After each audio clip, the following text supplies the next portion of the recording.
Welcome back to my channel once again. You are watching Design Jazz. My name is Satya Sundar. Welcome to the series 4 of design and installation training of software. By software, you have to design the solar PV system, that may be on-grid system, hybrid system, and off-grid system. Whatever the system may be there, जब system आप install कर रहे हो, चाहे वो solar on grid हो या of grid हो, वो सारा मॉड्यूल जो लगाते हो, आप इंटर रो स्पेसिंग जो है वो कुछ मेंटेन करना पड़ता है। तो ये जो इंटर रो स्पेसिंग है वो कुछ हद तक आपका ग्राउंड कवरेज रेशियो जीसीआर के साथ रिलेटेड है। तो जीसीआर क्या है भाई? तो जीसीआर मतलब आपका जो डेफिनेशन है जीसीआर का डेफिनेशन कुछ ऐसा होता है, is nothing but the ratio of module area और the array area with respect to the total land area available whenever you are going to install a system in a land। अगर पूरा सारा जो land है तो उसका जो ज़मीन है, जितना एरिया है, उस एरिया के साथ अगर मॉड्यूल का एरिया आप डिवाइड कर लोगे तो आपका ग्राउंड कवरेज रेशियो मिल जाएगा। तो ये जो ग्राउंड कवरेज रेशियो होता है, ये ग्राउंड कवरेज रेशियो को लेकर आप मॉड्यूल इंस्टॉल कर सकते हो, और वो भी डिपेंड करता है ग्राउंड कवरेज रेशियो के साथ आपका जो नंबर ऑफ़ मॉड्यूल्स आप बढ़ा भी सकते हो, घटा भी सकते हो। कहने का मतलब ये है, अगर ग्राउंड कवरेज रेशियो आपका बहुत ही कम वैल्यू है तो इंटर रो स्पेसिंग जो है वो आपका बहुत ही ज़्यादा होता है, मतलब शेडिंग होने का कोई मतलब ही नहीं है। तो ग्राउंड कवरेज रेशियो का वैल्यू कितना होना चाहिए, और ये जो ग्राउंड कवरेज रेशियो उसका वैल्यू अगर ज़्यादा हो जाता है तो इंटर रो स्पेसिंग जो होता है वो बहुत ही घट ही जाता है। तो जाहिर सा बात है, तो अगर ये जो मॉड्यूल आप लगाए हो, जो आपका जो रो में है, जो इंटर रो स्पेसिंग अगर घट ही जा रहा है तो definitely you will be getting the more shading. तो मतलब आपका शेडिंग बहुत ही आ जाता है। तो इंटर रो शेडिंग, इसको बोलते हैं आपका इंटर रो शेडिंग। इंटर रो शेडिंग बहुत ही ज़्यादा हो जाएगा, तो मतलब एक रो का शेडिंग दूसरे रो में आ सकता है। तो उस टाइम आपका सिस्टम का जो आउटपुट है, जो परफॉर्मेंस रेशियो है, शायद वो वैरी कर सकता है, कभी कभार वैरी भी नहीं कर सकता है। तो ये सारा चीज़ आपको जानना ज़रूरी है अगर आप एक इंस्टॉल कर रहे हो, डिज़ाइन कर रहे हो एक सोलर पीवी प्लांट। तो ये ग्राउंड कवरेज रेशियो क्या होना चाहिए? तो अगर आप एक सोलर सिस्टम डिज़ाइन कर रहे हो तो आपको जानना ही ज़रूरी है, जो ग्राउंड कवरेज रेशियो होता है वो कितना होना चाहिए, उसका मिनिमम वैल्यू कितना है और उसका मैक्सिमम वैल्यू कितना है। ग्राउंड कवरेज रेशियो को डिफरेंट लेके उसका जो आउटपुट आएगा वो कितना चेंज हो रहा है, वेरिएशन कितना हो रहा है, और आउटपुट अंतिम में जो एक साल के अंदर में जो आपका एनर्जी प्रोडक्शन होगा तो वो कितना वैरी कर रहा है, आपको ये चूज़ करना है। ताकि आप जो मॉड्यूल लगाओगे तो शायद आप इंटर रो स्पेसिंग ज़्यादा बढ़ा सकते हो, नहीं तो आप इंटर रो स्पेसिंग कम करके भी लगा सकते हो। तो ये सारा चीज़ आपको जानना ज़रूरी है। और कैसे जानोगे? अगर आप इस सिस्टम को प्रैक्टिकली करोगे, नहीं तो सिमुलेट करोगे। तो आज हम बात करने वाले हैं इस वीडियो में, ये जो सीरीज़ 4 है, ग्राउंड कवरेज रेशियो को हम बढ़ाएंगे और घटाएंगे। उसके साथ ही साथ हम और भी कुछ पैरामीटर को चेंज करेंगे, जैसे कि आपका फिक्स एक्सिस हो और आपका मूवेबल एक्सिस हो। सिंगल एक्सिस ट्रैकिंग भी कर सकते हो आप, तो सिंगल एक्सिस ट्रैकिंग करेंगे और फिक्स एक्सिस ट्रैकिंग करेंगे। और साथ ही साथ हम जीएसआर को, जो ग्राउंड कवरेज रेशियो, उसको भी हम बढ़ाएंगे, घटाएंगे, और सारा चीज़ करके देखेंगे कितना आउटपुट में चेंजेस आ रहा है और कौन सा सिस्टम आपके लिए सही होगा। तो ये सारा चीज़ हम बात करेंगे इस वीडियो में। तो इसलिए वीडियो को अंत तक देखिए, बिल्कुल अंत तक देखिए और बिना स्किप करके देखिए। और अगर चैनल में नए हैं तो चैनल को लाइक और सब्सक्राइब करना मत भूलेगा। और जब सब्सक्राइब कर रहे हो तो घंटी जो है, घंटी को भी बजा दो यार। घंटी नहीं बजाओगे तो आपको जो आगे आने वाला जो एपिसोड्स है वो नहीं मिलने वाला है। तो बस घंटी बजा दो और बस सपोर्ट देते रहिए मुझे। इस तरह आपके लिए डिफरेंट एपिसोड्स लाने के लिए बस इनकरेज करते रहिए। तो without talking much, let me guide you.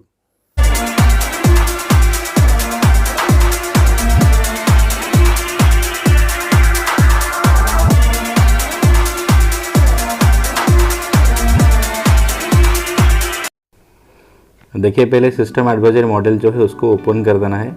करने के बाद उसको आप यहाँ पे एक ओपन ए प्रोजेक्ट फाइल जो है वहाँ पे क्लिक करना है। ये मैं यहाँ पे एक प्रोजेक्ट किया था जो मैं आपको सीरीज़ 1 में दिखाया था, उसी प्रोजेक्ट को मैं ओपन कर रहा हूँ। अगर कैसे प्रोजेक्ट डिज़ाइन करते हैं ऑन ग्रिड सिस्टम, तो इसको जानना चाहते हैं तो ऊपर में आई बटन में देखिए, जो सीरीज़ 1 जो है मेरा इस ट्रेनिंग सेशंस का, उस वीडियो को देखिए। वहाँ पे मैं पूरा सारा डिज़ाइन बताया हूँ, आपको अच्छे से पता चल सकता है। तो देखिए यहाँ पे लोकेशन एंड रिसोर्सेस है, फिर भी थोड़ा बहुत कुछ मैं बता दे रहा हूँ आपको। देखिए, तो लोकेशंस और रिसोर्स में जाएंगे तो यहाँ पे गुजरात लोकेशंस में चूज़ किया था जो मैं प्रोजेक्ट बनाया था। तो यहाँ पे बहुत सारा लोकेशंस भी है और डिफरेंट डिफरेंट लोकेशंस पे आप दे सकते हो। प्री डिफाइंड लोकेशंस रहता है और अपनी मर्जी से भी कोई एक लोकेशन जहाँ पे आप इंस्टॉल कर रहे हो तो उस लोकेशन पे आप दे सकते हो। देखिए यहाँ पे global horizontal irradiance, direct normal irradiance, diffuse horizontal irradiance, तो उस लोकेशन का मतलब आपका लैटिट्यूड एंगल कितना है वो सारा चीज़ आपका दिखा देगा, जो कि आपका मीटियोर नॉर्म डाटा इसको बोलते हैं, आपका मीटियोर नॉर्म डाटा। तो ये गुजरात का दिखा रहा है।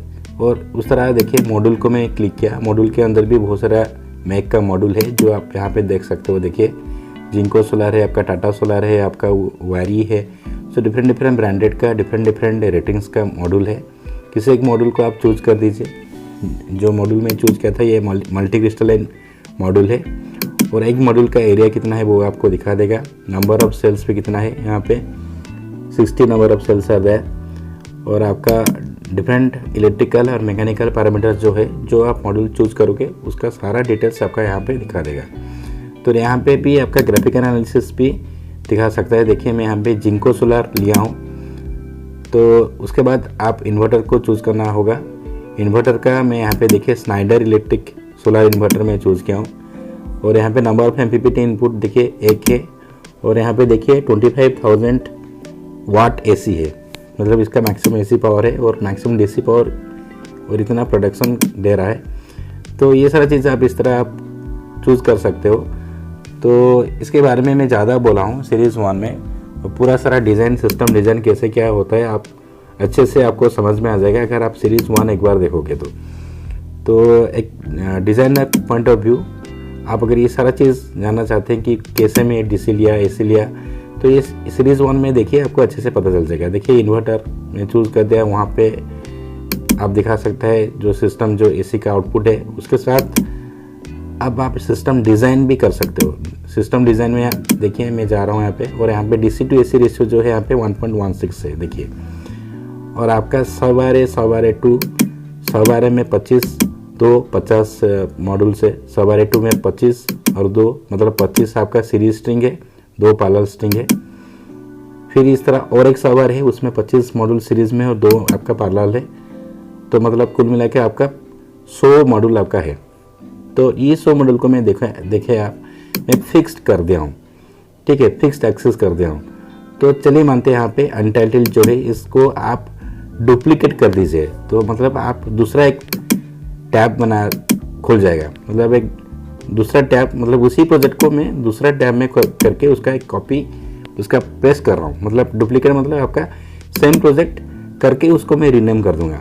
तो पहला वाला प्रोजेक्ट को मैं फिक्स्ड एक्सेस करूँगा क्योंकि मैं देखना चाहता हूँ यहाँ पे जो प्रोजेक्ट करूँगा सेम प्रोजेक्ट करूँगा जो सोलर पावर प्लांट में इंस्टॉल करूँगा उसको मैं फिक्स्ड एक्सेस में कर रहा हूँ। साथ ही साथ उसको मैं वेरिएबल एक्सेस मतलब सिंगल एक्सेस ट्रैकिंग भी करूँगा। तो देखिए यहाँ पे अनटाइटल्ड में सिलेक्ट कर दीजिए, फिर सिस्टम डिज़ाइन में जाइए और यहाँ पे फिक्स्ड एक्सेस को आप चेंज कर दीजिए सिंगल एक्सेस। तो मतलब मैं दिखाना चाहता हूँ आपका जो डिफरेंट पैरामीटर होता है तो उसको अगर चेंज करेंगे तो उसका कितना डिफरेंस आ रहा है वो आउटपुट हम चेक करेंगे। तो आप फिक्स भी कर सकते हो, आप सिंगल एक्सेस भी कर सकते हो, आप डुअल एक्सेस भी कर सकते हो, आप मतलब एजिमुथल एक्सेस भी कर सकते हो। तो लेट से हम सिंगल एक्सेस को चूज किए। तो आप जब सिंगल एक्सेस को चूज कर रहे हो देखिए तो यहाँ पे आपको मतलब रीनेम कर देना है। तो उस हिसाब से जो आपका टिल्ट एंगल है तो टिल्ट एंगल और लैटिट्यूड एंगल जो देखिए यहाँ पे टिल्ट इक्वल्स टू लैटिट्यूड है तो इसको आपको डिसेबल कर देना है क्योंकि आपका जो टिल्ट है पीवी टिल्ट मतलब जो आपका लैटिट्यूड है उतना एंगल में हम रखेंगे तो उसको बोलते हैं आपका टिल्ट एंगल। पर यहाँ पे 0 रख देना है क्योंकि हम सिंगल एक्सेस ट्रैकिंग कर रहे हैं। तो सिंगल एक्सेस ट्रैकिंग के लिए ये आपका 0 होना चाहिए, ठीक है, क्योंकि सिंगल एक्सेस मतलब पीवी मॉड्यूल का कुछ भी एंगल नहीं रहता है, डिफाइन नहीं रहता है, वो रोटेट करते रहता है। तो इसलिए ट्रैकिंग जब यूज़ कर रहे हो तो याद रखिए टिल्ट एंगल आपका 0 रहेगा। अगर फिक्स्ड एक्सेस कर रहे हो तो एंगल कुछ आपको देना पड़ेगा, ठीक है।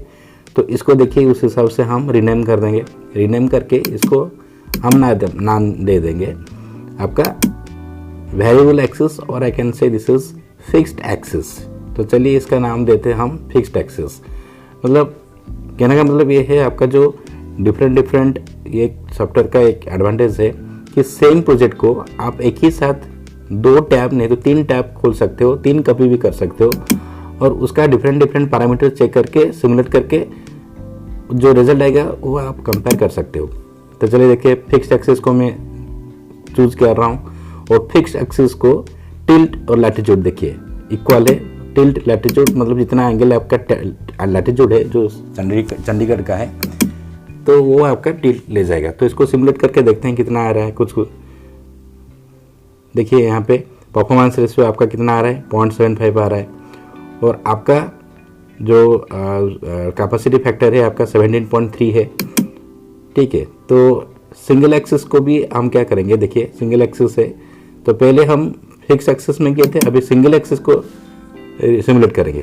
तो सिमुलेट करके देखते हैं कितना पैरामीटर क्या चेंज हो रहा है।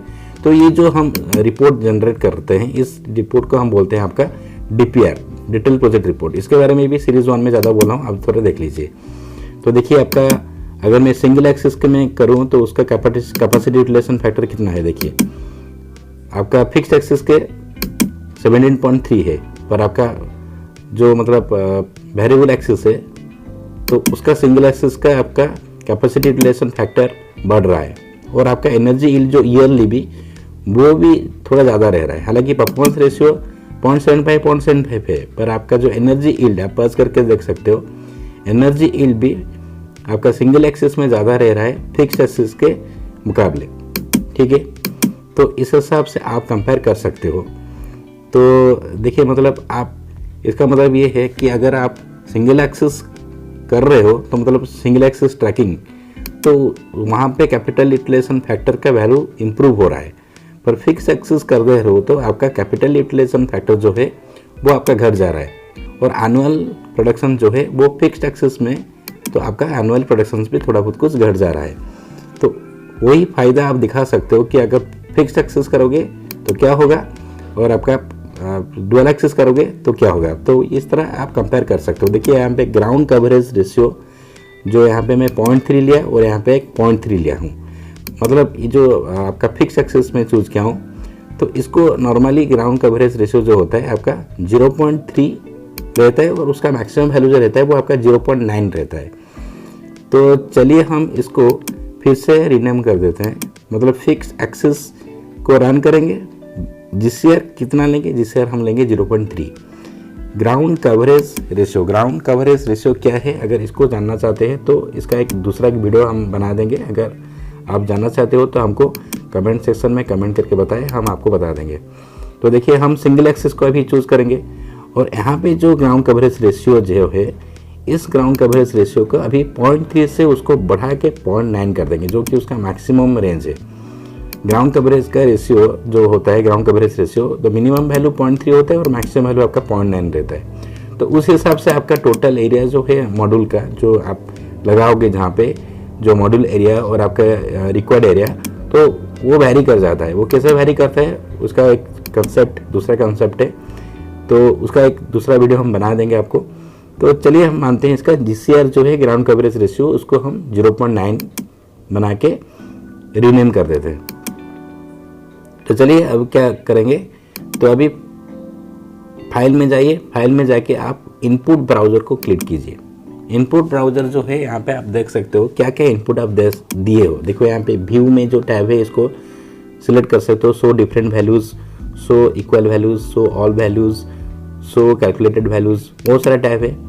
तो अगर आप शो ऑल वैल्यूज़ करेंगे तो ये शो ऑल वैल्यूज़ आएगा, मतलब आपका उसमें वो कंपेयर कर रहा है, मतलब फिक्स्ड एक्सिस जिससे 0.3 में क्या क्या वैल्यू है आपका इनपुट और आपका दैट इज़ फिक्स्ड एक्सिस जिससे 0.9 देखिए सॉरी सिंगल एक्सिस जिससे 0.9 में क्या क्या आपका टोटल पैरामीटर्स है, तो ये सारा पैरामीटर आपका दिखा देगा।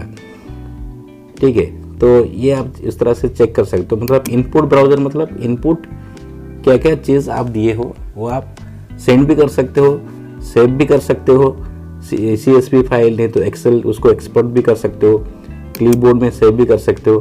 तो मतलब आपके लिए ये सही हो जाएगा अगर आप कंपेयर कर रहे हो तो चलिए हम व्यू फिर से करते हैं और नीचे जाते हैं, थोड़ा नीचे देखिए पूरा सारा जितना भी पैरामीटर्स है, वोल्टेज, करंट, आपका area, electrical parameters, voltage coefficient, आपका जो temperature coefficients of voltage, temperature coefficients of current, everything will be shown. देखिए यहाँ पे मैं कैलकुलेटेड वैल्यू सिलेक्ट कर दिया।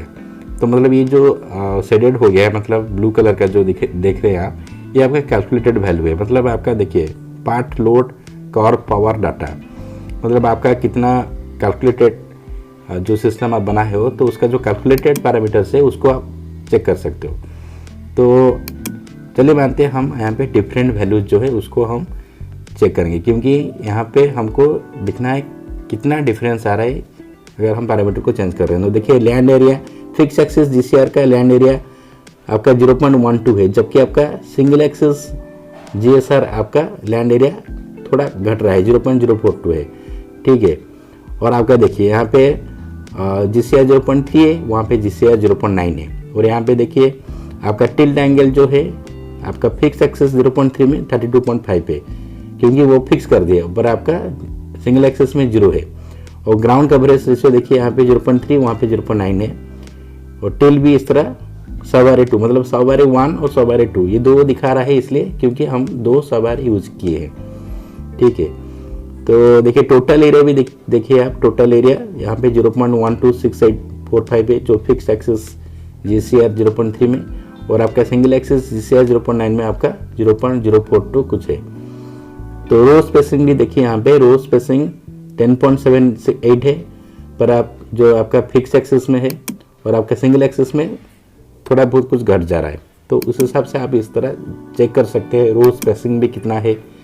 आप जीसीआर जब 0.3 है और जीसीआर जब 0.9 है तो उस हिसाब से आप चेक कर सकते हो। चलिए हम फिक्स एक्सिस जीसीआर 0.3 को राउंड करके सिमुलेट करके देखते हैं कितना है। देखिए कैपेसिटी फैक्टर 17.3 है और आपका परफॉर्मेंस रेशियो 0.75 है, ठीक है।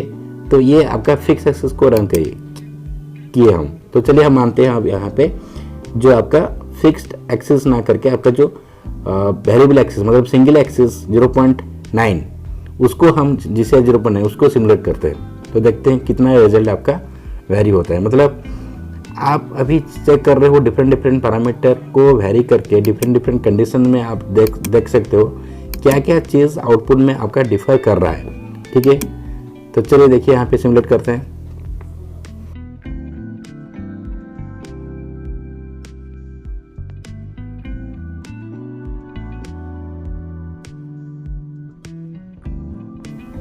तो देखिए यहाँ पे कितना आ रहा है, देखिए कैपेसिटी फैक्टर जो है आपका बढ़ के 19.4 हो गया, ठीक है। देखिए सिंगल एक्सिस आपका जीसीआर 0.9 में आपका कैपेसिटी फैक्टर बढ़ के 19.4 हो रहा है मार्केट, जबकि आपका फिक्स एक्सिस जीसीआर 0.3 में कैपेसिटी फैक्टर कितना है, देखिए 17.3 है, पर परफॉर्मेंस रेशियो वही 0.75 है, ठीक है। पर आपका कैपेसिटी यूटिलाइजेशन फैक्टर जो है वो घट जा रहा है फिक्स एक्सिस जीसीआर 0.3 में, पर आपका सिंगल एक्सिस जीसीआर 0.9 में आपका कैपेसिटी फैक्टर 19.4% हो रहा है, राइट। तो परफॉर्मेंस रेशियो को अफेक्ट ना करके जीसीआर को भी बढ़ा के आप चेक कर सकते हो। आपका अगर कैपेसिटी यूटिलाइजेशन फैक्टर बढ़ रहा है तो जीसीआर को बढ़ा के आप इंस्टॉल कर सकते हो।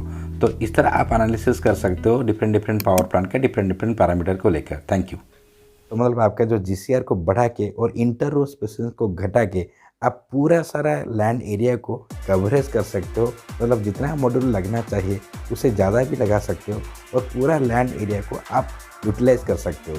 तो अगर परफॉर्मेंस रेशियो वेरी नहीं ज़्यादा कर रहा है तो कुछ इस तरह का आप डिज़ाइन कर सकते हो, एनालिसिस कर सकते हो। तो बस आज के लिए उतना ही। उम्मीद है वीडियो आपको बहुत ही अच्छा लगा होगा। अगर अच्छा नहीं लगता तो अभी तक नहीं देखते और अभी तक देख रहे हो तो ज़रूर अच्छा लगा है। तो अच्छा लगा है तो सब्सक्राइब कर दीजिए भाई, लाइक शेयर सब्सक्राइब कर दीजिए, घंटी भी बजा दीजिए। मिलते हैं किसी और दिन किसी और एक वीडियो के साथ। तब तक के लिए जय हिंद, जय भारत, गुड बाय।